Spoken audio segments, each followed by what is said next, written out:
ओम ज्ञानतिमिरन्धस्य ज्ञानाञ्जन शलाकया चक्षुरुन्मीलितं येन तस्मै श्री गुरुवे नमः।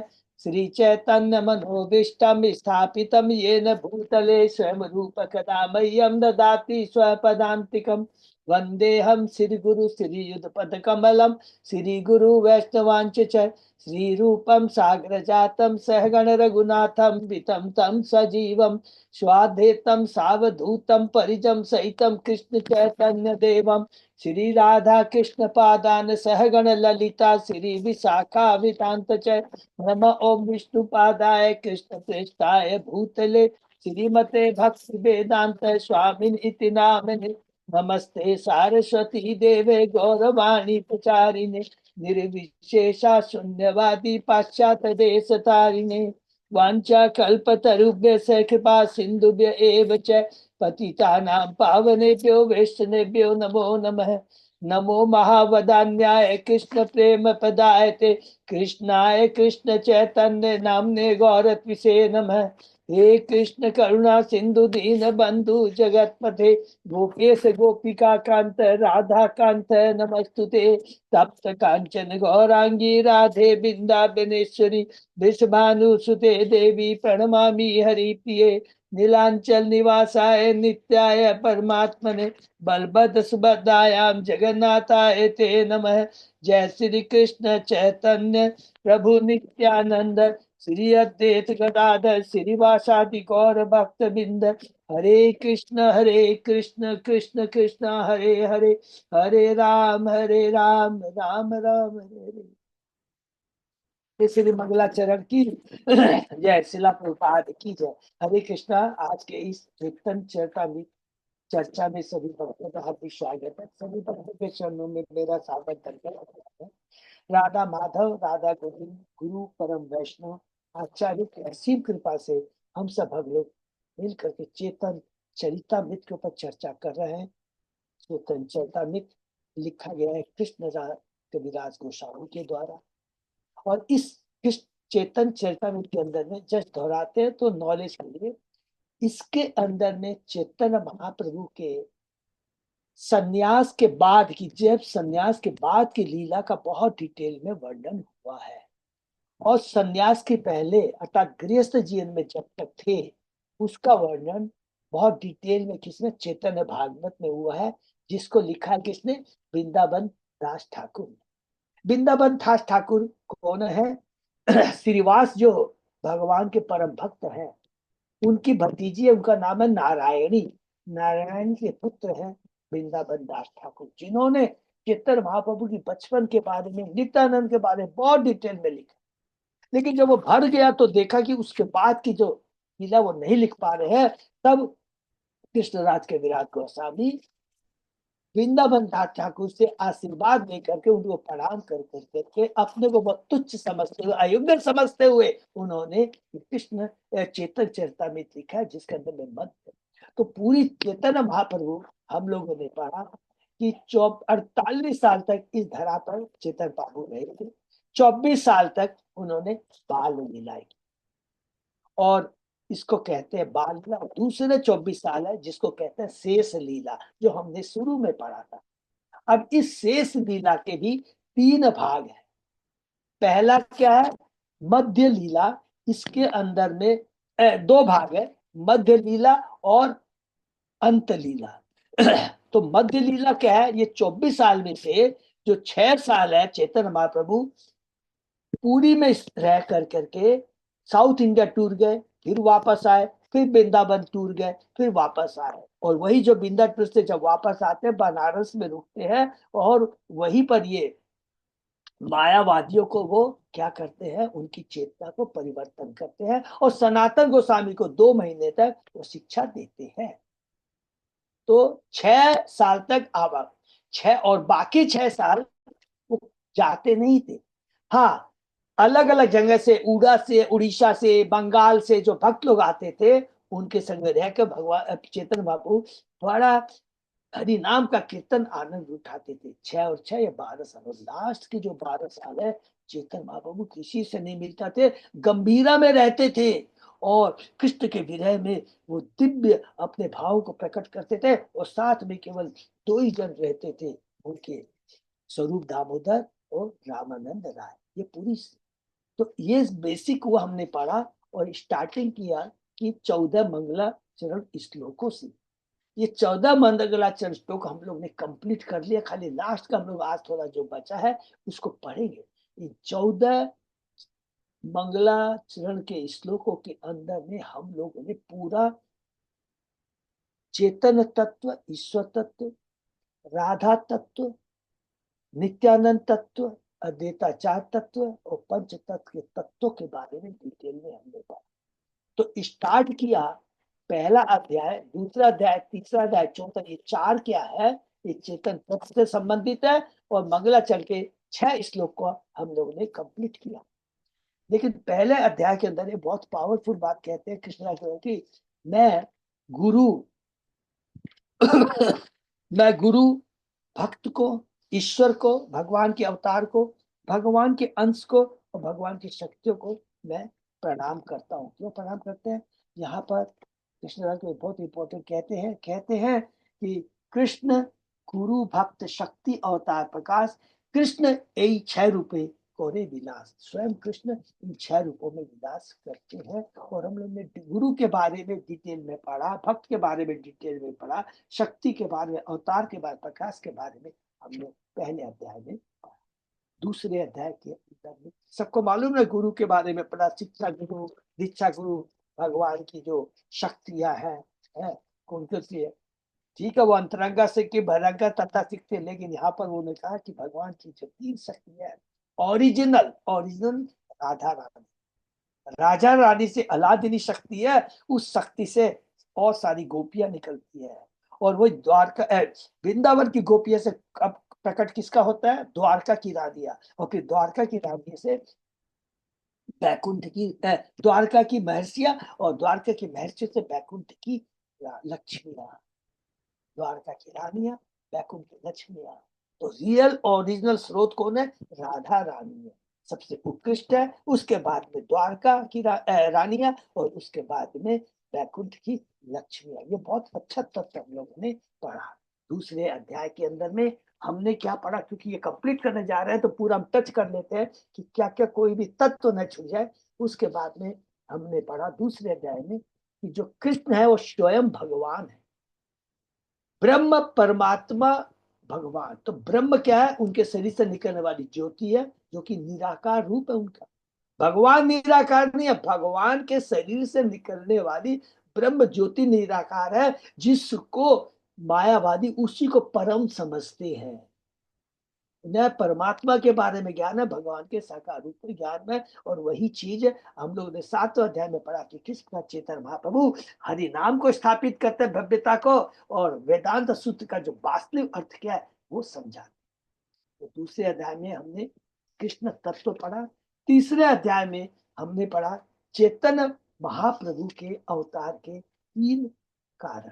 पहला, वो कृष्ण प्रेम प्रदान करना चाहते थे, जो लॉक करके रखा हुआ था द्वापर युग में, वो कलयुग में आकर के उसको खोलते हैं, जिसका डिटेल में वर्णन हमने 7वें अध्याय में अभी पढ़ा। दूसरा, हर युग का एक अपना धर्म होता है, तो कलयुग का धर्म है हरिनाम संकीर्तन। और तीसरा, अद्वैताचार की ओंकार है, जो भगवान के भक्त अवतार है वो ओंकार करते हैं, तो उसके लिए भगवान आकर करके उनकी पुकार को सुन करके चेतन महाप्रभु अवतरित होते हैं। और इस अध्याय के अंदर हमने हरिनाम की बहुत इंपॉर्टेंट बात पढ़ी। वो क्या पढ़ा? जो कहता है करोड़ों अश्वमेध करने के बाद वो हरिनाम के बराबर है, उसको कृष्णदास के दास क्या, वो नास्तिक है। भगवान उसको नास्तिक कहते हैं। भगवान की तुलना किसी से नहीं कर सकते, न देवताओं से कर सकते हैं, न कोई भगवान के बराबर है, न भगवान से बढ़कर है। कोई भी दूसरी कुछ भी यज्ञ कुछ भी कर दीजिए, इससे हरि नाम की तुलना नहीं कर सकते हैं। ये बहुत इंपॉर्टेंट चीज है। ये तीसरे अध्याय। चौथा अध्याय चेतन महाप्रभु के प्राकृतिक ही अंतरंग कारण हरि बोल, बहुत ही सुंदर और पावरफुल है।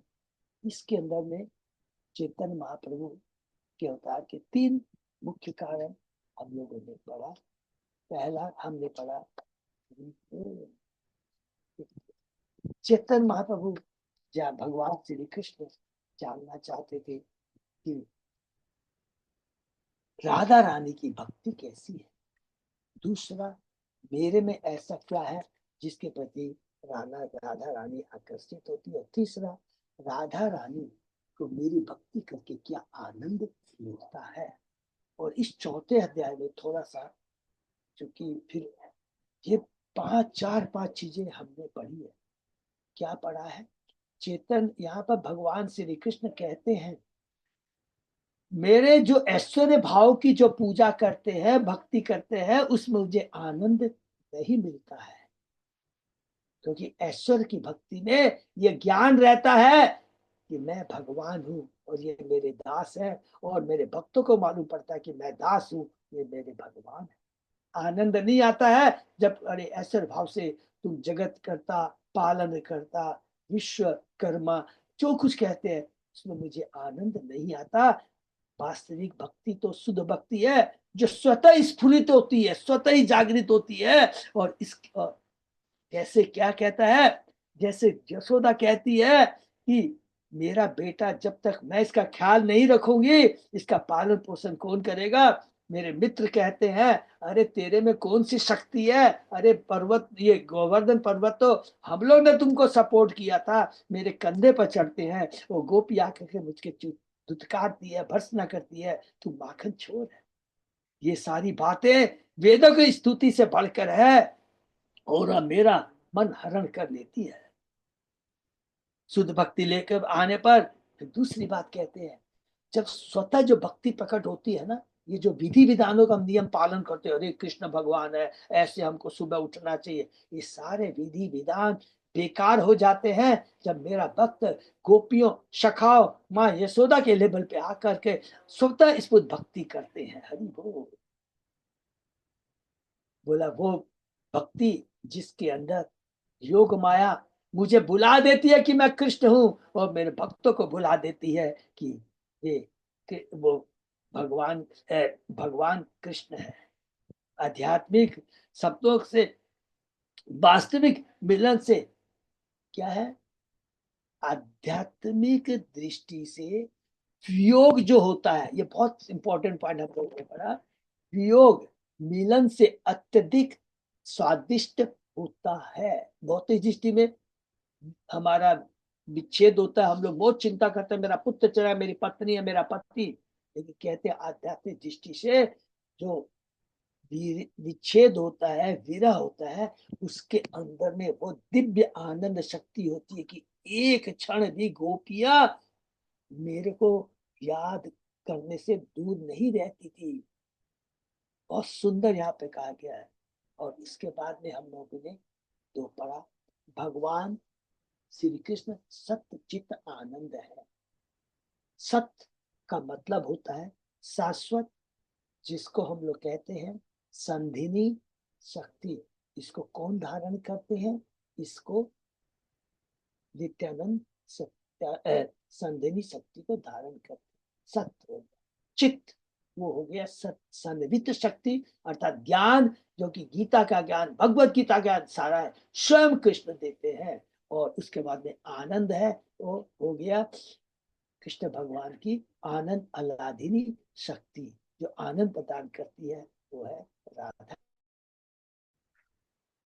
पूर्ण शक्तिमान और राधा पूर्ण शक्ति है। हरि बोल। ये बहुत डिटेल में हम लोगों ने चौथे अध्याय के अंदर में पढ़ा। 5वें अध्याय में हमने जहाँ शुरू होता है नित्यानंद तत्व, श्लोक नंबर मंगलाचरण के 7 से 11 में भगवान बलराम उनके द्वितीय शरीर है, 5 रूप में अपने को प्रकट करते हैं। 4 में तो वो क्या है कि सृष्टि करते हैं, दूसरा में सेवा करते हैं। महाशंकर से कर्णोदक्षाय विष्णु, कर्णोदक्ष से गर्भोदक्षाय विष्णु, गर्भोदक्षाय से क्षीरोदक्षाय विष्णु, ये चारों सृष्टि का कार्य करते हैं। और सारे अवतार भी इनसे निकलते हैं, ये भी ऐड कर लेंगे। जितने भी अवतार है ये हमारे कर्णोदक्षाय विष्णु इन्हीं लोग से निकलते हैं। कृष्ण तो स्वयं भगवान है, उसके माध्यम से बलराम और उसके बाद में सारी सृष्टि और सारे अवतार निकलते हैं। ये तत्व हमने सुना। और उसके बाद में अनंत शेष है जिनके ऊपर असंख्य ब्रह्मांड, करोड़ों ब्रह्मांड रहते हैं और वो भगवान की सेवा करते हैं। ये हम लोगों ने 5वें अध्याय में पढ़ा। 6वां अध्याय में हमने पढ़ा 13वां श्लोक और किस तत्व के बारे में? नित्यानंद, सॉरी, अद्वैताचार तत्व के बारे में।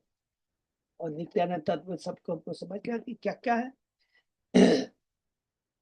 गर्भोदक्षा विष्णु, क्षीरोदक्षा, गर्भोदक्षा विष्णु और कांडोदक्षा विष्णु, गर्भोदक्षा विष्णु, क्षीरोदक्षा, इसका अलग अलग से पूरा डिटेल में वर्णन पड़ा है श्लोक नंबर 9, 10 और 11 के। तो 7 से लेकर 11 तक नित्यानंद तत्व के बारे में, विच इंक्लूड्स गर्भोदक्षा विष्णु, क्षीरोदक्षा विष्णु, विष्णु के बारे में। 6वां अध्याय में हम लोग पढ़ा नित्यानंद अद्वैताचार तत्व के बारे में, श्लोक 12 और 13। तो 2 चीजें उसमें कहा। पहला ये कहते हैं वे भगवान से अभिन्न है, हरि बोल, भगवान के अवतार है, इसलिए उनको अद्वैत कहते हैं। हरि नाम का प्रचार करते हैं, इसलिए उन्हें आचार्य कहते हैं। अद्वैताचार्य भगवान के अवतार होने के बाद भी भाव क्या है? दास्य भाव, हरि बोल। ये बहुत इंपॉर्टेंट है। सेम चीज हम लोगों ने अध्याय 7 में पढ़ा कि वो आराध्य तत्व हैं, अर्थात जो पूजा मांगते हैं, जिनकी पूजा फिर भी भाव के चेतन महाप्रभु के प्रति उनका दास्य भाव, सेवा भाव। 7वां अध्याय में हमने पंच तत्व के बारे में पढ़ा। कृष्ण भगवान क्या है? भगवान श्री कृष्ण भक्त रूप है, नित्यानंद भक्त स्वरूप है, अद्वैताचार्य भक्त अवतार है, श्रीवास शुद्ध भक्त है और भक्त शक्ति है गदाधर पंडित। चारों तत्वों को, 5 तत्वों को बताने के बाद में कहते हैं यही नित्यानंद प्रभु, यही चैतन्य महाप्रभु जो कि द्वापर युग में कृष्ण के रूप में थे। जब कृष्ण भगवान चैतन्य महाप्रभु, उन्होंने कृष्ण प्रेम को लॉक करके रखा था और वो इस कलयुग में आके इस लॉक को खोल देते हैं। पहले उसका आनंद लेते हैं और फिर उसके बाद में सब लोगों में वितरित कर देते हैं। मायानंद, बनारस के मायावादी के बारे में हमने क्या क्या पढ़ा। वो कहते हैं कृष्ण को कि तुम सन्यासी होके भी किस प्रकार तुम खाली पागल की तरह हरिनाम का कीर्तन करते हो। तब वहां पर चेतन महाप्रभु हरिनाम की महत्ता बताते हैं।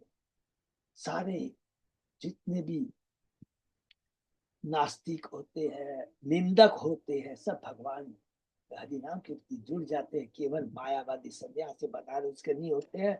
उसको चेतन महाप्रभु विशेष रूप से उनको पूरा डिटेल में बताते हैं। उसके बाद में वो लोग भी कहते हैं आपने जो कहा सच कहा, लेकिन आप वेदांत की क्यों नहीं करते? वेदांत के बारे में बताइए। तब वो कहते बहुत सुंदर पूरा वेदांत का हम लोग ने क्या तत्व पढ़ा।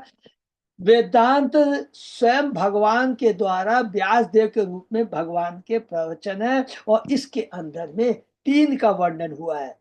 क्या है? संबंध ज्ञान, अभिधेय और प्रयोजन। पूरा समझ में सबका आप लोग पूरा समरी में यही कहा है, संबंध ज्ञान अभिधेय और प्रयोजन के। यही पूरा हम लोगों ने जो पढ़ा 7 अध्याय में, उसमें कहा है संबंध, अभिधेय और प्रयोजन। संबंध सबको मालूम है, हम कौन है, भगवान कौन है, भगवान से हमारा क्या संबंध है। अभिधेय, भगवान से जो संबंध टूट गया है उसे पुनः प्राप्त करने की विधि क्या है। और प्रयोजन क्या है? भगवत प्रेम प्राप्त करना प्रयोजन है। सारे मायावादी सन्यासी अंत में कहते हैं आप साक्षात वैदिक ज्ञान और साक्षात नारायण हैं, कृपा करके हमें अपने अपराधों के लिए क्षमा कर दीजिए। और चेतन महाप्रभु उनके अपराधों को क्षमा कर देते हैं। हरि बोल। और उसके बाद में तपन मिश्रा और चंद्रशेखर भी बहुत खुश हो जाते हैं। अब वो देखते हैं कि जो भगवान का अपराध चरणों में अपराध करते थे, निंदा करते हैं, आज ही भगवान के परम भक्त बनते हैं। ये हम लोगों के साथ में पढ़ा। और उसके आगे थोड़ा बहुत जो बचा है वो हम पढ़ते हैं। उसके बाद में हम लोग का पूरा एक नया पड़ाव होगा। तत्व पूरा खत्म हो गया है।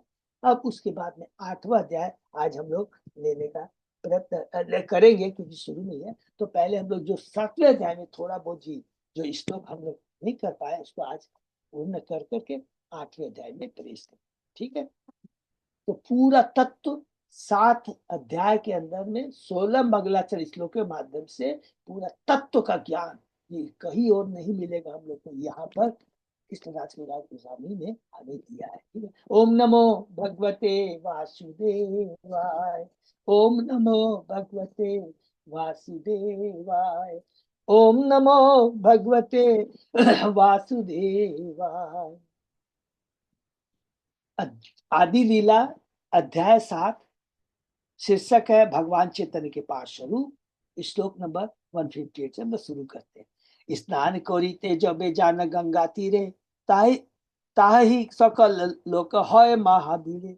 जब श्री चैतन्य महाप्रभु स्नान के लिए गंगा के किनारे जाते तभी सैकड़ों हजारों लोगों की भारी भीड़ वहां एकत्र हो जाती। बाहु तुली प्रभु बोले बोलो हरि हरि, हरि ध्वनि करे लोक स्वर्ग मत्य भोरी, हरि बोल। जब भी भीड़ बढ़ जाती तो चेतन बाबू खड़े हो जाते और अपने दोनों हाथ उठाकर हरि हरि का उच्चारण करते, जिसके प्रत्युत्तर में लोग भी हरि हरि उच्चारण करते और उसी ध्वनि से धरती और आकाश दोनों भर जाते। हरि बोल। देखिए बनारस के लोग कितने भाग्यशाली हैं, बहुत सुंदर है। चैतन्य महाप्रभु स्वयं वहां थे, सनातन गोस्वामी को शिक्षा दिया, मायावादियों का कल्याण किया और भी जितने लोग थे उनका कल्याण किया। लोक निस्तारिया प्रभु रे चलिते हेलो मन, वृंदावन ने पाठा हिला सिरिन सनातन। इस प्रकार सामान लोग का उद्धार करके महाप्रभु ने वाराणसी से प्रस्थान करने की इच्छा की। उन्होंने श्री सनातन गोस्वामी को शिक्षा देकर वृंदावन भेजा।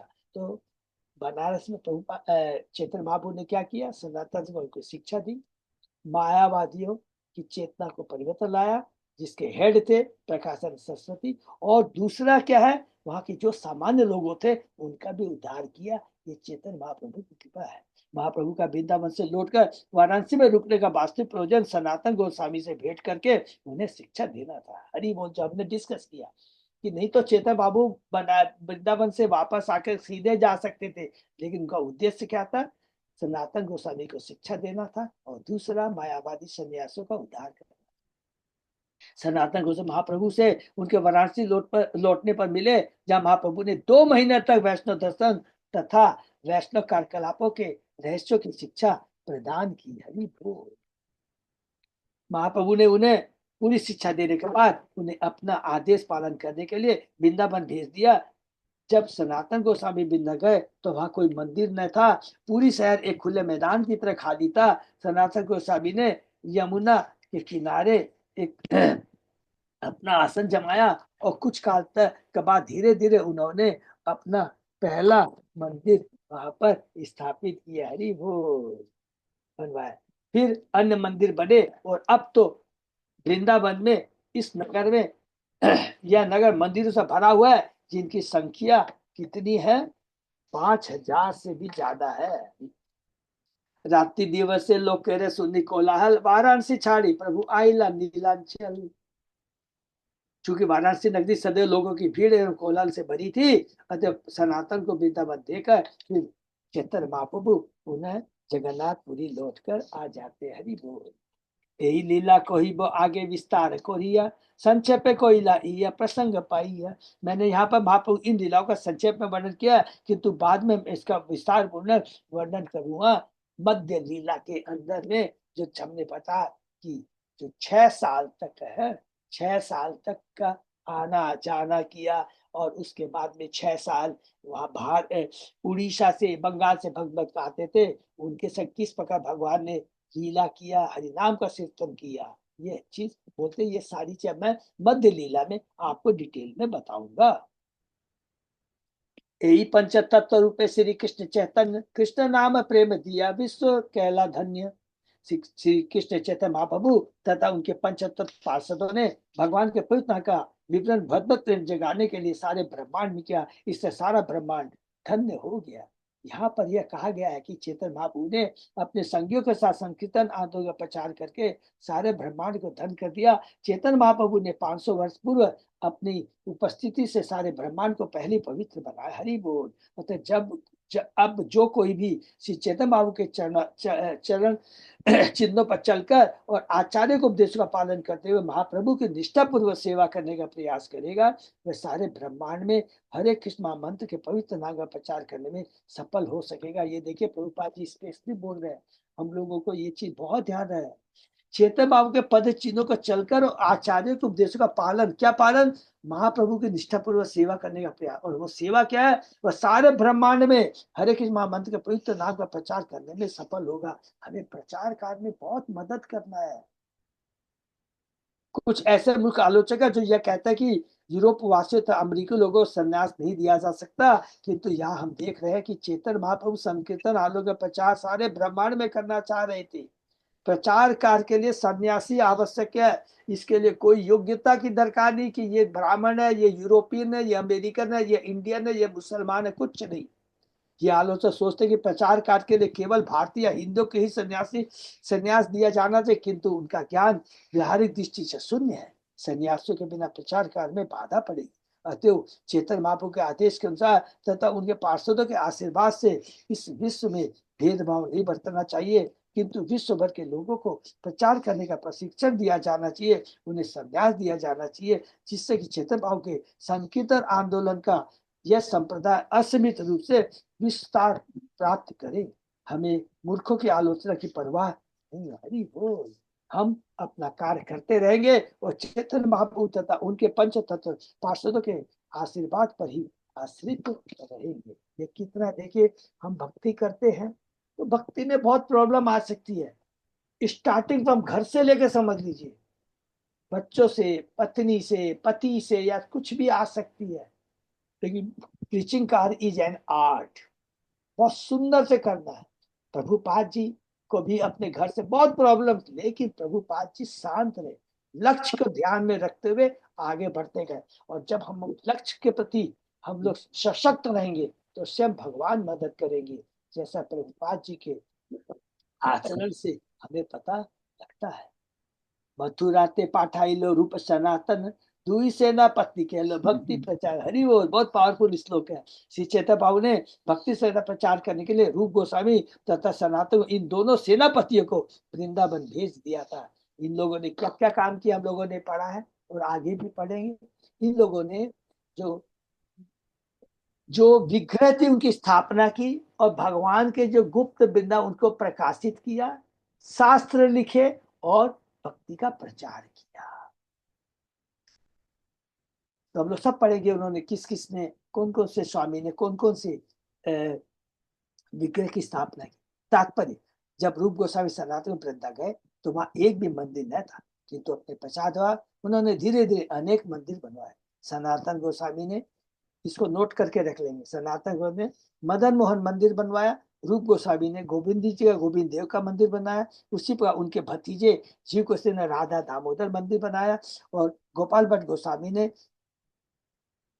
राधा रमन मंदिर बनाया, लोकनाथ स्वामी ने गोकुलानंद मंदिर, श्यामानंद गोस्वामी ने श्याम सुंदर मंदिर का निर्माण कराया। इस तरह धीरे धीरे अनेक मंदिर बने। प्रचार कार्य के लिए मंदिर का निर्माण भी आवश्यक होता है। इन गोस्वामी ने न केवल ग्रंथ लिखे अपितु मंदिर भी बनवाए, क्योंकि प्रचार कार्य के इन दोनों की आवश्यकता होती है। ग्रंथ की भी दरकार होती है, मंदिरों की भी दरकार।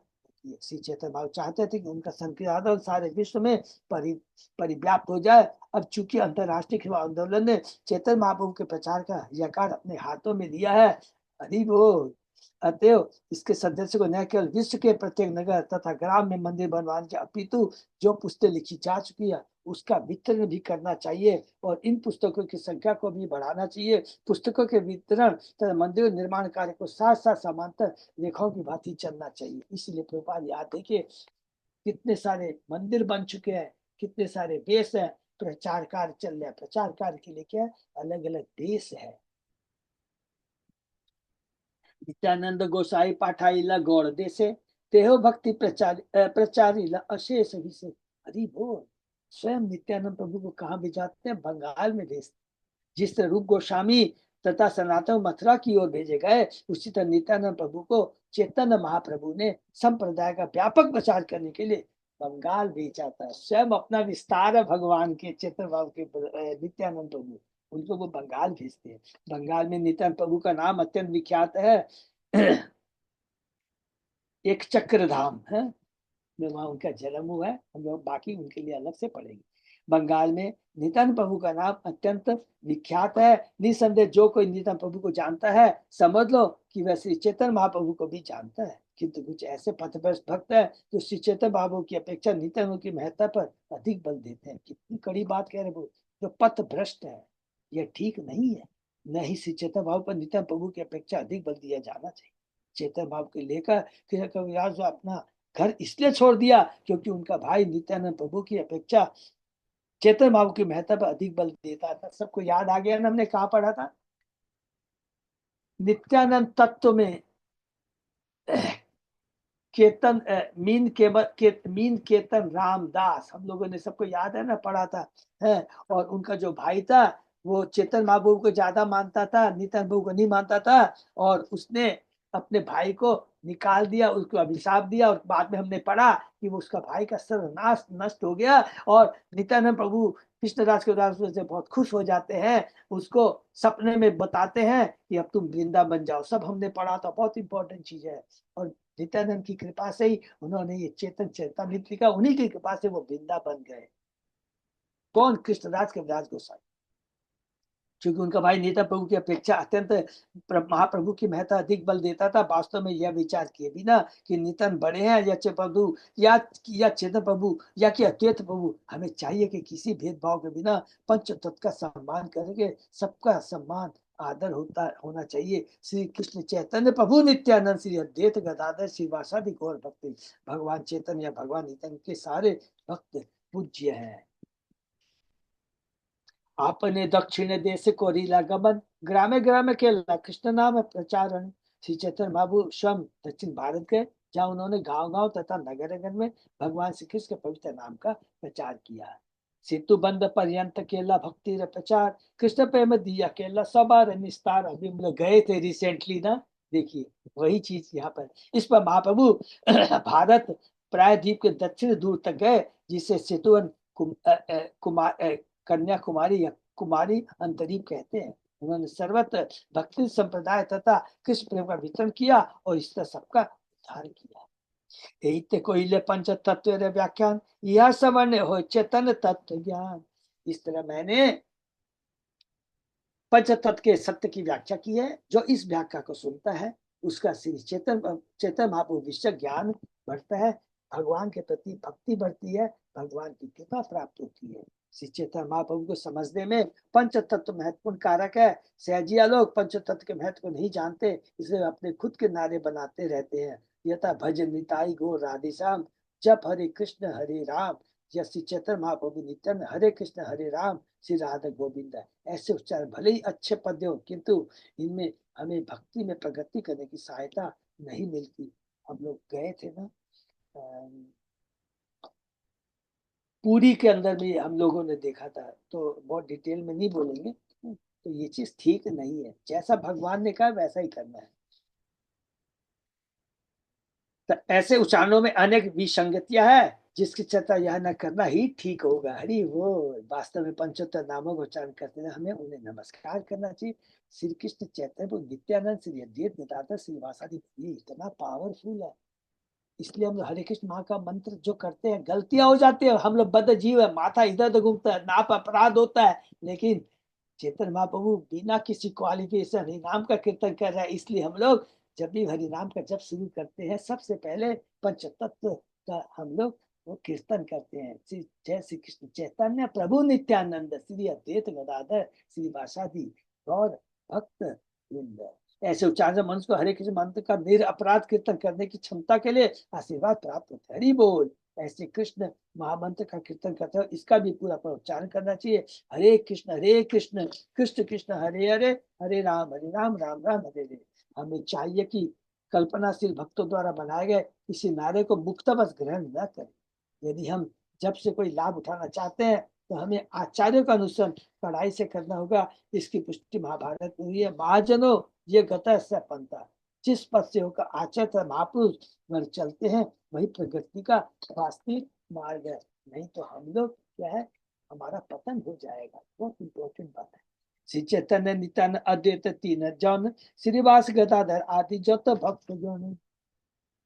पंचतत्व महामंत्र का कीर्तन करते समय श्री चैतन्य नित्यानंद अद्वैत श्रीवास के नामों का और उनके अनेक भक्तों समेत उच्चारण करना चाहिए। यही विधि है। शोभाकार पाद पद्म कोटि नमस्कार, जैसे तैसे कोई किचु चैतन्य बिहार। मैं पंचतत्व को पुनः पुनः नमस्कार करता हूँ। इस पर मेरे विचार से मैं श्री चेतन भाव की लीलाओं के विषय में कुछ वर्णन कर सकूंगा। हरि बोल।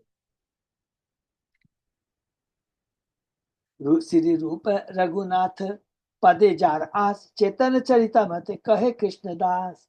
श्री रूप तथा श्री रघुनाथ के चरणों में प्रार्थना करते हुए और सदैव उनकी कृपा की कामना करते हुए मैं कृष्णदास उनके चरण चिन्हों का अनुसरण करते हुए श्री चेतन चरितामृत कह रहा हूँ। मैं प्रभुपाद जी कह रहे श्री चैतन्य महाप्रभु कृष्ण प्रेम के संकीर्तन अनुग्रह का प्रचार समूचे संसार में करना चाहते थे। अतः अपने जीवन काल में उन्होंने संकीर्तन आंदोलन को प्रेरणा प्रदान की। उन्होंने विश्व रूप से श्री रूप गोस्वामी, विशेष रूप से रूप गोस्वामी तथा सनातन गोस्वामी को वृंदावन और नित्यानंद को बंगाल भेजा तथा स्वयं दक्षिण भारत के। इस प्रकार वे शेष जगत में अपने संप्रदाय का प्रचार का अंतरराष्ट्रीय आंदोलन के ऊपर छोड़ गए।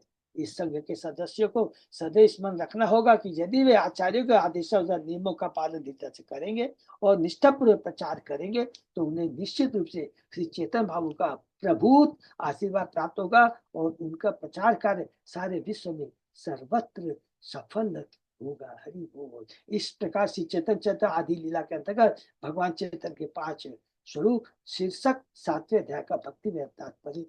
हरे कृष्णा। तो ये मेरा समाप्त होता है। लास्ट किस चीज से स्टार्ट शुरू होता अंत होता है।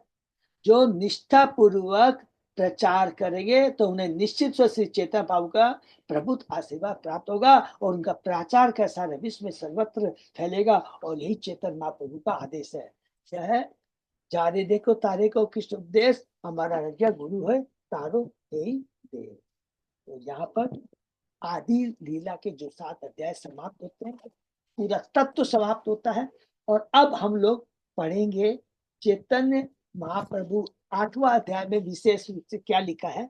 कृष्णराज कविराज गोस्वामी कहेंगे, जो कि हम लोग डिस्कस कर चुके हैं कि मैंने ये चेतन चेतावनी क्यों लिखा, जो कि हमने डिस्कस कर चुके हैं। फिर भी इसको हम लोग 8वें अध्याय क्या बोला कि वृंदावन दास ठाकुर ने तो लिखा था, लेकिन वो पूरा लिख नहीं पाए थे अंत संन्यास लीला जो मैं लिख रहा हूं।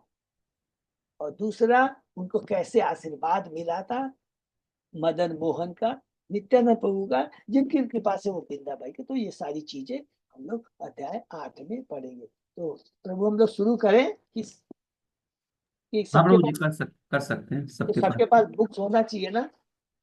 तो हम लोग शुरू कर सकते हैं, ठीक है ना। तो अध्याय 8 और थोड़ा सा अपने डिस्कस कर ले। 8 अध्याय जो हमने अभी बताया क्या है, 9, 10, 11, 12 ये 4 अध्याय में क्या है, चैतन्य वो क्या बोलते हैं भक्ति का कल्प वृक्ष के बारे में लिखा है। 9, 10 के अंदर में चैतन्य महाप्रभु की भक्ति का कल्प वृक्ष, 11वें के अंदर में नित्यानंद भक्ति कल्प वृक्ष, और 12वें अध्याय में गदाधर और अद्वैताचार्य भक्ति कल्प वृक्ष के बारे में। उसको पढ़ते हुए निकल जाएंगे।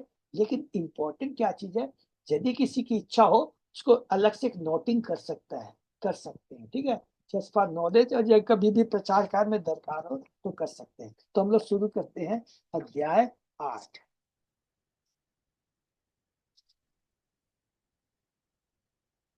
अध्याय 8 लेखक का कृष्ण तथा गुरु के से आदेश प्राप्त करना।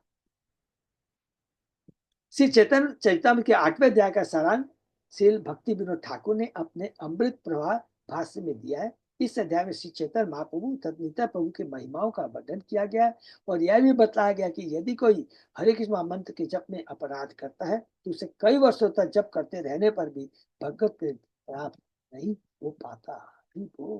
इस संबंध में श्री भक्ति विनोद ठाकुर अष्ट सात्विका नामक शारीरिक लक्षणों के कृत्रिम कृत्य प्रति सबको आगाह करते हैं, क्योंकि यह भी एक अपराध है। जो सहजिया होते हैं ना, जो नाटक करते हैं, श्री कृष्ण चैतन्य प्रभु नित्यानंद श्री अद्वैत श्रीवास इन पंच तत्व नामों का भक्त को गंभीरता या निष्ठा के साथ कीर्तन करना चाहिए। ये सभी आचार्य भक्त को अपनी अहेतु की कृपा प्रदान करेंगे और धीरे धीरे उसके हृदय को शुद्ध बनाएंगे। जब वह वास्तव में शुद्ध हो जाएगा तो उसे स्वतः ही हरे कृष्ण महामंत्र के कीर्तन में आनंद का अनुभव होगा। कृष्णदास कविराज द्वारा श्री चैतन्य की रचना करने के पूर्व श्री वृंदावन दास ठाकुर ने श्री चैतन्य भागवत नामक एक ग्रंथ लिखा था। कृष्णदास कविराज गोस्वामी ने केवल उन्हीं विषयों को चेतन चेतन में दिया है जिसकी व्याख्या वृंदावन दास ठाकुर द्वारा चैतन्य भागवत में नहीं की गई। अर्थात कौन सा? संन्यास लीला के बारे में। माने 24 साल के बाद कृष्णराज कविराज गोस्वामी अपनी वृद्धावस्था में वृंदावन गए और श्री मदन मोहन के आदेश पर उन्होंने श्री चेतन चेता की रचना की। इस तरह अब हम इसके दिव्य आनंद का आस्वादन कर सकते हैं। तो ये क्यों लिखा, क्लियर समझ में आया लास्ट में कि वृंदावन दास ठाकुर ने केवल चैतन्य महाप्रभु के संन्यास के पहले की जो है लीलाओं के बारे में लिखा है। संन्यास के बाद की लीला में उनको समय नहीं मिला, बुक्स बहुत मोटी हो गई थी, तब कृष्णदास कविराज गोस्वामी ने लिखा। ये है चेतन चेतन लिखने का कारण जो है। हम लोग अब श्लोक वाइज चलते हैं।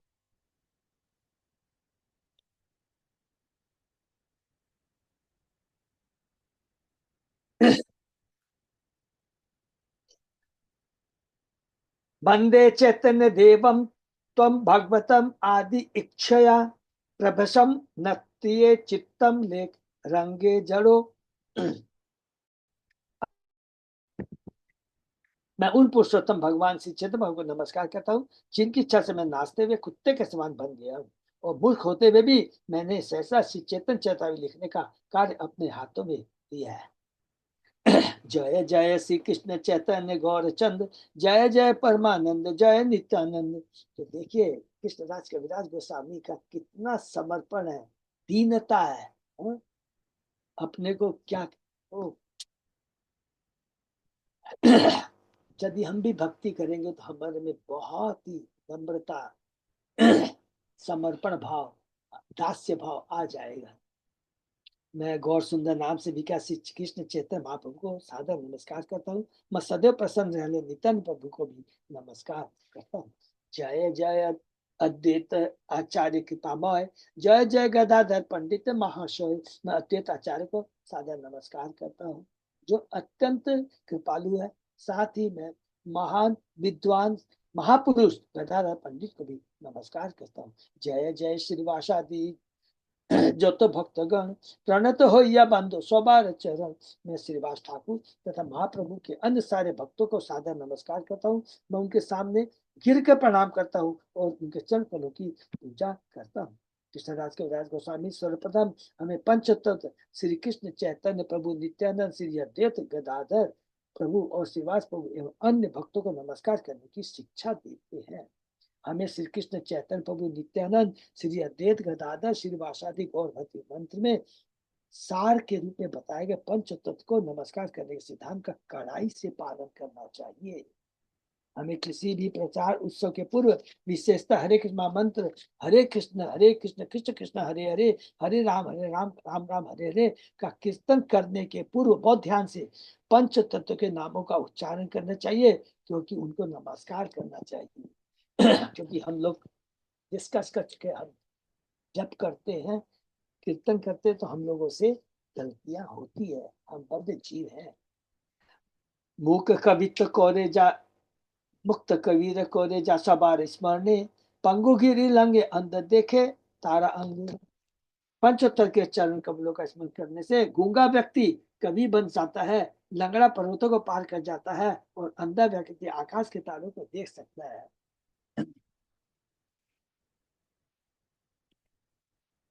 यह है भगवान की कृपा। वैष्णव दर्शन में पूर्णता प्राप्त करने के 3 मार्ग है। साधन सिद्ध अर्थात विधि विधानुसार भक्ति संपन्न करने के द्वारा प्राप्त की गई पूर्णता, नित्य सिद्ध अर्थात किस को कभी न भूलने के कारण प्राप्त की गई सात संपूर्णता, तथा कृपा दृष्टि अर्थात गुरु अथवा अन्य वैष्णव की कृपा से प्राप्त की गई। हरि बोल। यहाँ पर कविराज गोस्वामी कृपा दृष्टि पर बल देते हैं, दे रहे हैं। यह कृपा भक्त की योग्यता पर आश्रित नहीं होती। हरि बोल, इसको अंडरलाइन कर लेंगे। यह कृपा भक्त की योग्यता पर आश्रित नहीं होती। ऐसी कृपा से यदि भक्त गूंगा भी हो तो वह बोलने लग मुकम करोती वाचालम पंगो लंगे गिरिम, जो हम लोग करते हैं, या भगवान के महिमा का गुणगान करने के लिए लिखने लगता है, यदि लंगड़ा हो तो वह पर्वत को लांघ सकता है, तथा अंधा होकर भी सारे आकाश के तारे देख सकता है। तो गुरु कृपा बहुत पावरफुल होती है, जो कि हमारी योग्यता के ऊपर नहीं करता है, भगवान और भगवान के भक्तों की कृपा पर निर्भर करता है। यही शब्द नामा दे जय पंडित शकल तासाबार विद्या पाठ भेक कोलाहल। ऐसे कथाकृत पंडित जो शिक्षण के इन कथनों पर विश्वास नहीं करते, उनके द्वारा शिक्षण अनुसूलन मेंढकों की जोरदार टक्कर के समान है। बहुत इंपॉर्टेंट चीज है। भगवान की कृपा में, गुरु के आचार्य की कृपा के बिना हम सोचते हैं मैं बहुत बड़ा लेक्चर दे दूंगा, कुछ भी लिख दूंगा, मैंने बहुत कुछ पढ़ा है, सब बेकार है। मेंढक जैसे टट्टर करता है ना, और सांप आता है उसको खा जाता है, वही हालत हमारी हो।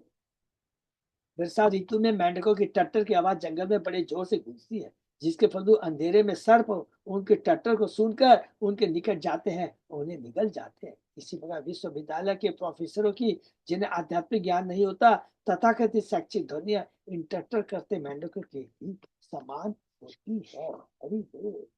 यही सब ना माने जे बाको रे कृष्ण भक्ति, कृष्ण कृपा ना ही तार होती हो। जो पंचतत्व की महिमा को स्वीकार नहीं करता और फिर भी कृष्ण भक्ति का दिखावा करता है, उसे न तो कृष्ण की कृपा प्राप्त हो सकती है, नहीं वह अपने चरम लक्ष्य की ओर आगे बढ़ सकता है। ये सब बहुत इंपॉर्टेंट। यदि कोई सचमुच कृष्ण भावनामृत के कार्यों में रुचि रखता है, तो उसे आचार्यों द्वारा स्थापित किए गए विधि विधानों का पालन करने के लिए तैयार रहना चाहिए और उनके निष्कर्षों से अवगत होना चाहिए। शास्त्र कहते हैं धर्म से तत्व निहितम गुहाय महाजनो ये ये महाभारत का बहुत इंपॉर्टेंट श्लोक। कृष्ण भावना के रहस्य को समझ पाना अत्यंत कठिन है, किंतु जो व्यक्ति पूर्ववर्ती आचार्य के आदेश पर आगे बढ़ता है और गुरु शिष्य परंपरा से चले आ रहे पूर्ववर्ती आचार्य के पद चिन्हों पर चलता है, उसे सफलता आपस मिलेगी, अन्यों को नहीं। जितना ही हम इंटेलिजेंट हो, जितने क्वालिफाइड हो, जब तक गुरु के शरण नहीं जाते, शरणागत नहीं होते हैं, कृपा प्राप्त नहीं करते हैं, तो ये दिव्य गुह्य ज्ञान की हम सोच भी नहीं सकते हैं। इस संबंध में श्री नरोत्तम ठाकुर कहते हैं छाड़िया वैष्णव सेवा निस्तार पेछे केवल, गुरु आचार्य की सेवा के बिना किसी की मुक्ति नहीं हो सकती। अन्यत्र में कहते हैं यही छोय गोस्वामी जार मुहि तार दार तसबार पद रेणु मोर पंचग्राह। मैं तो उस व्यक्ति को ही उसको ही मानता हूँ जो 6 गोस्वामी के पद चिन्हों पर चलता है, और ऐसे व्यक्तियों की चरण धूलि मेरा भोजन है। हरि बोल। पूर्वे जैसे जरासंग आदि राजगण वेद धर्म कौरी करे विष्णु पूजन। प्राचीन काल में जरासंग कंस का ससुर जैसे राजाओं ने वैदिक स्थानों का कड़ाई से पालन किया और इसे विष्णु की पूजा की। इस श्लोक में चेतन भाव के लेखक कृष्ण कविराज गोस्वामी पंचोत्तर की पूजा का महत्व अत्यंत गंभीरता पर बल दे रहे। यदि कोई गौर सुंदर या कृष्ण का भक्त बनता है, किंतु पंचतत्व कृष्ण चैतन्य प्रभु नित्यानंद श्री अद्वैत जैसे को महत्व नहीं देता, तो उससे सारे कर्म को अपराध माना, अन्यथा शील रूप गोस्वामी के शब्दों में उन्हें उत्पात कहा जाएगा। अतः मनुष्य को पुरुषोत्तम भगवान कृष्ण या गौर सुंदर का भक्त बनने के पूर्व पंचतत्व को सम्मान देने के लिए तत्पर रहना चाहिए। कृष्ण ना ही माने ताते दैत्य को मानी, चैतन्य ना मानी लेते दैत्य तारे जो कृष्ण को पूर्ण पुस्तक भगवान नहीं स्वीकार करता, वह निश्चय असुर है। इसी तरह जो शिक्षित भाव को नहीं उन्हीं भगवान श्री कृष्ण के रूप में नहीं स्वीकार करता, उसे भी असुर ही समझना चाहिए। प्राचीन काल में जरासंध जैसे राजा हुए, बहुत ध्यान से, जो वैदिक स्थानों का पालन करते थे, दान देते थे, कुशल क्षत्रियो जैसा कार्य करते थे, समस्त क्षत्रिय गुणों से संपन्न थे और ब्राह्मण संघ के प्रति भी आगे खड़े थे, किंतु कृष्ण को पुरुषोत्तम भगवान के रूप में स्वीकार नहीं करते थे। जरासंध ने कृष्ण पर कई बार आक्रमण किया, किंतु हर बार निस्संदेह वह पराजित होता रहा। अतः जरासंध जैसा कोई भी व्यक्ति जो वैदिक स्थानों का तो पालन करता हो किंतु कृष्ण पुरुषोत्तम के रूप में स्वीकार न करता हो, उसे असुर समझना चाहिए। हरि बोल। ये बहुत पावरफुल चीज है। कितने बड़े ज्ञानी हो जाए। देखिए जरासंध पंडित का कितना सम्मान करता था, सबको याद है ना, इसलिए भगवान श्री कृष्ण खुद और अर्जुन पंडित बन के जाते हैं। सबको मालूम है, ये लीला हम लोग पढ़ेंगे 10वें कैंटो में पढ़ेंगे। किंतु कृष्ण पुरुषोत्तम के रूप में स्वीकार न करता हो, उसे असुर समझना चाहिए। इसी तरह जो व्यक्ति श्री चैतन्य महाप्रभु को साक्षात कृष्ण नहीं स्वीकार करता, वह भी असुर है। प्रामाणिक शास्त्रों का यही निष्कर्ष है। अतः श्री कृष्ण भक्ति बिना गौर सुंदर की तथा की भक्ति और गौर सुंदर भक्ति और कृष्ण की तरह भक्ति, ये दोनों भक्ति भी कार्य कर रहा है। जो व्यक्ति कृष्ण भावनी के पथ पर सफल होना चाहता है, उसे गौर सुंदर तथा कृष्ण दोनों के व्यक्तित्व का पूरा ज्ञान होना चाहिए। दोनों भगवान है, कृष्ण स्वयं भगवान है, चेतन महाप्रभु भी स्वयं भगवान है, लेकिन भक्त के रूप में है। श्री गौर के भक्ति को जाने करता है श्री कृष्ण चैतन्य प्रभु नित्यानंद श्री अद्वैत गदाधर श्री वासादि गौर भक्ति को जानना। चैतन्य चैतन्य के लेकर महापुरुष अग्रामी होने के कारण कृष्ण भावना इतने सिद्धि साहब के लिए इस सिद्धांत पर बल दे रहे हैं। इसलिए देखिए हमारे कलयुग के लिए कितनी बड़ी कृपा कृष्ण कविराज को कितना सुंदर हमें सिद्धांत बता रहे हैं, जिससे हमें पालन करना है। मोरे ना मानी ने सब लोग हौबेहास इति लागी कृपार्द्र प्रभु कौरी संन्यास। चेतन बाबू ने विचार किया, जब तक लोग मुझे स्वीकार नहीं करेंगे ये विनष्ट हो जाएंगे। देखिए कितनी बड़ी कृपा है चेतन बाबू, बोल कितना पावरफुल श्लोक है। पहले लोग उनको बहुत लाइटली लेते थे, हमने पढ़ा है ना, तब उन्होंने निश्चय किया, यही 7वें अध्याय में हमने पढ़ा। क्या पढ़ा है कि जब उनको लोग लाइटली नहीं लेते थे, तब उन्होंने संन्यास ग्रहण करने का निश्चय किया। तब लोग सीरियस हो जाते हैं और उनको एक्सेप्ट करते हैं। ये देखिए भगवान स्वयं हम बद्ध जीवों के ऊपर कृपा करने की क्या क्या करते हैं। अपनी पत्नी को त्यागते हैं, अपनी माता को त्याग देते हैं। जब तक लोग मुझे स्वीकार नहीं करेंगे वे विनष्ट हो जाएंगे। कितनी उनको चिंता है, क्योंकि मेरे देखिए भगवान के गुरु और चाहे कितने चिंतित रहते हैं। अगर हम सोचते हैं कि अरे मैंने इसका अपराध किया तो विनष्ट हो जाए, तो गुरु को चिंता होती है कि वैष्णव के प्रति अपराध न कर बैठे, मेरे प्रति अपराध करना बैठे, गुरु के प्रति अपराध न कर बैठे। खुद को उनको चिंता होती है, ये नहीं कि मेरे उनको ईगो नहीं होती है, अरे मेरे अगेंस्ट में बोल रहा, नहीं, उनकी चिंता तो ये रहती है कि अगर मेरे चरणों में अपराध करेगा तो वो विनष्ट हो जाएगा। इसलिए गुरु आचार्यों के चरणों में अपराध नहीं होना चाहिए। स्वयं भगवान यहाँ पर आकर के बताते हैं अपने आचरण से। बोल इसलिए कृपालु महाप्रभु ने संन्यास ग्रहण किया। श्रीमद् भागवत में कहा गया कीर्तनादेव कृष्ण मुक्त संग परम ब्रजे। हरे कृष्ण बहुत इंपॉर्टेंट है। हरे कृष्ण मंत्र या कृष्ण नाम का कीर्तन करने मात्र से ही मनुष्य मुक्त हो जाता है और अपने घर भगवत धाम वापस चला जाता है। लास्ट कैंटो में कहा है यह कृष्ण भावना में चैतन्य महाप्रभु की कृपा से ही प्राप्त की जानी चाहिए। जब तक कोई श्री चैतन्य महाप्रभु उनके पार्षदों को सफलता से के एकमात्र साधन नहीं स्वीकार करता, तब उससे पूर्ण कृष्णावत की प्राप्ति नहीं हो सकती। इसी विचार से महाप्रभु ने संन्यास स्वीकार किया, क्योंकि तभी लोग उनका सम्मान करेंगे, उनके चरणों में कोई अपराध नहीं करेंगे और शीघ्र कृष्ण भक्ति के स्तर तक उठ सकेंगे। क्योंकि चैतन्य महाप्रभु जो कि स्वयं कृष्ण है, उन्होंने कृष्ण कृष्ण आंदोलन का सूत्रपात किया। अतएव उनकी कृपा के बिना कोई भी व्यक्ति कृष्ण भक्ति के दिव्य स्तर को प्राप्त नहीं कर सकता। सन्यासी बुद्ध है मोरे कौरी बे नमस्कार, तथापि खंडी बे दुख पाई बे निस्तार।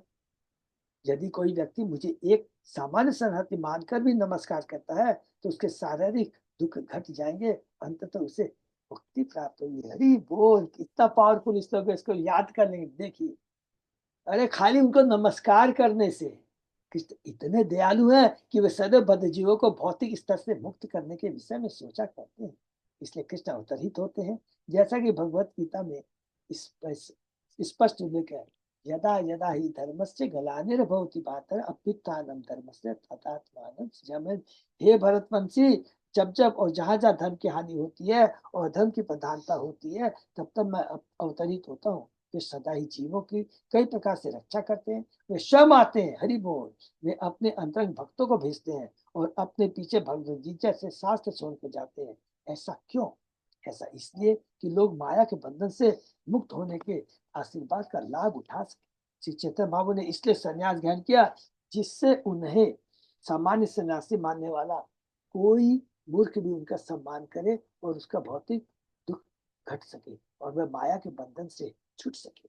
इस संबंध में श्री भक्ति शास्त्री ठाकुर बताते श्री कृष्ण चैतन्य महाप्रभु श्री राधा और कृष्ण के संयुक्त रूप है। महाप्रभु श्री चैतन्य राधा कृष्ण नए अन्य।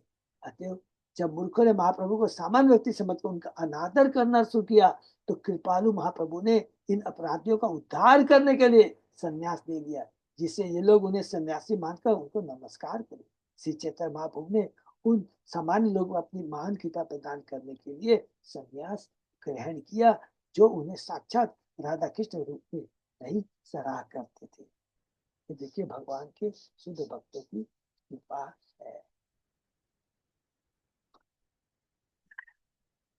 हेनो कृपामय चैतन्य भोजे ए जन सर्वोत्तम हो लियो तारे असुरे घन। जो व्यक्ति दयालु भगवान चैतन्य का सम्मान नहीं करता या उनकी पूजा नहीं, उसे असुर समझना चाहिए, भले उसे मानव समाज में कितना ही प्रतिष्ठित क्यों न माना जाता। हरि बोल। इस संबंध में श्री भक्ति सत्य ठाकुर महाराज कहते हैं, हे जीवो तुम कृष्ण भावनित को अपनाओ, यही श्री चैतन्य महाप्रभु का संदेश है।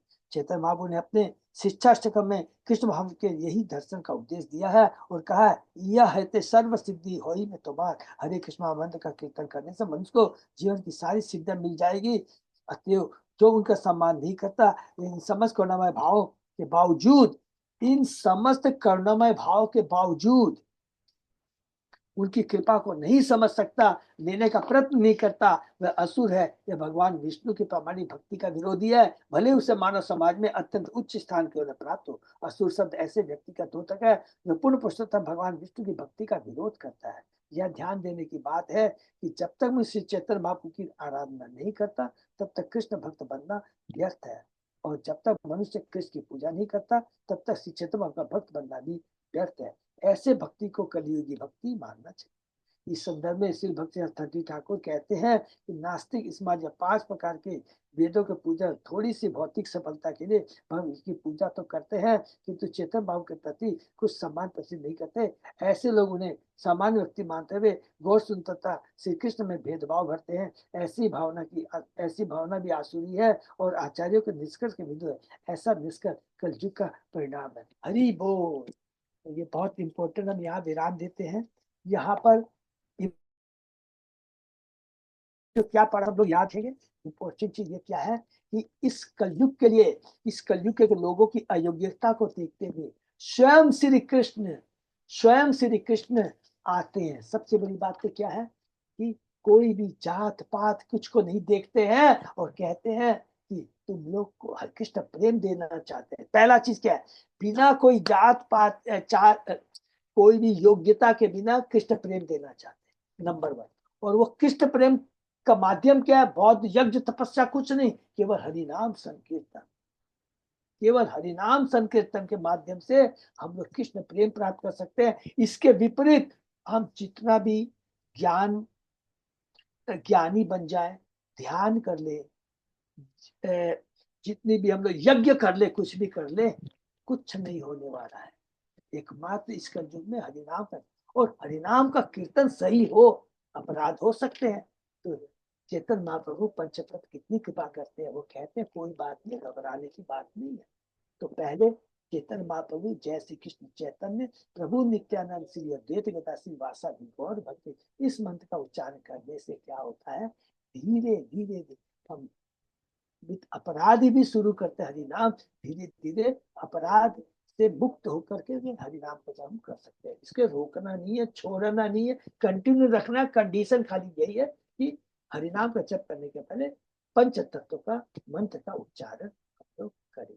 और पंच तत्व कौन है, हम लोगों ने डिटेल में अच्छे से यहाँ पर भी 7वें अध्याय के अंदर में पढ़ा है। हरे कृष्णा। तो इसके आगे हम लोग और अभी नेक्स्ट पढ़ेंगे।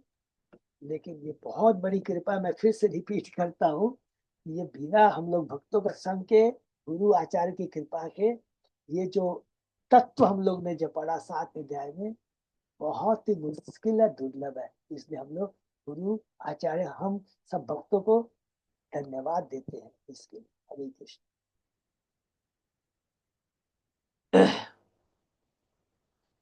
किसी का कोई प्रश्न? सबको सब में समझ में आ गया है ना? मेरे ख्याल से जना भी कोई हिचक हो तो जरूर बोलेंगे हैं, क्योंकि ये बहुत इंपॉर्टेंट है जो हम लोगों ने कंप्लीट किया है। आशा करता हूँ सबको समझ में आ। ठीक है, तो हम लोग विराम देते हैं। और अच्युत अजय दास प्रभु, आप कुछ हाँ प्रभु कहना चाहिए? कुछ भी अनाउंसमेंट तो अभी कुछ है नहीं। नहीं प्रभु जी। बस ठीक, हरे कृष्ण, विराम दे। हरे कृष्ण। से भक्तों का बहुत बहुत धन्यवाद। आज का सेशन ये विराम देते हैं, फिर कल सुबह 7 बजे मिलते कल का प्रभु थोड़ा सा हैं। सॉरी सॉरी मैं बोलना चाहूंगा, हम्म। शायद कल क्लास नहीं हो पाएगी क्योंकि दयाराम प्रभु ने बुलाया, थोड़ा मीटिंग रखी है प्रभु। हरी ठीक है प्रभु जी, आप बता दीजिएगा नहीं तो, या जैसे भी हो। ना 99% प्रभु नहीं होगी, अगर कैंसिल होगी तब मैं बोलूंगा, लेकिन 99% अभी क्लास, क्योंकि उन्होंने 8:45 बुलाया, 8:30 8:45। और फ्राइडे जो मीटिंग हुई थी उनके बारे में तो कुछ नहीं बोलना है ना अभी। जो अपनी लास्ट फ्राइडे मीटिंग हुई ना, उसके हम्म। बारे में ना प्रभु, वो बहुत हम्म। पावरफुल मीटिंग थी। हम लोग उसको, जिससे बहुत अच्छा पॉइंट आपने बताया, उसको हम लोग बुधवार को डिस्कस कर लेंगे। यस हरी प्रभु, ये बहुत इंपॉर्टेंट है, बहुत बहुत धन्यवाद, याद दिलाया आपने, बहुत ज्यादा इंपॉर्टेंट है ये डिस्कशन। तो हम लोग बुधवार को डिस्कस कर लेंगे, ठीक है प्रभु। हरी। अ, कि अभी जर्नल माने भागवत क्लास में करना है या चेतन कर सकते हैं प्रभु? बस बुधवार कर लेंगे प्रभु जी। बुधवार को, ठीक है। थैंक यू सो मच, बहुत इंपॉर्टेंट है, बहुत इंपॉर्टेंट मीटिंग हुई है हम लोग को सबको। हम लोग अपना, हम लोग पूरे जर्नल डिस्कशन, पूरा जो डिस्कशन हुए, और उसमें हमारे जगन्नाथ ग्रुप का क्या रोल है, क्या होना चाहिए, और हम लोग क्या कर सकते हैं, उसके बारे में हम डिस्कस करेंगे। Thank you so much. Hare Krishna. Hare Krishna. बहुत बहुत धन्यवाद। आज का सेशन ये विराम।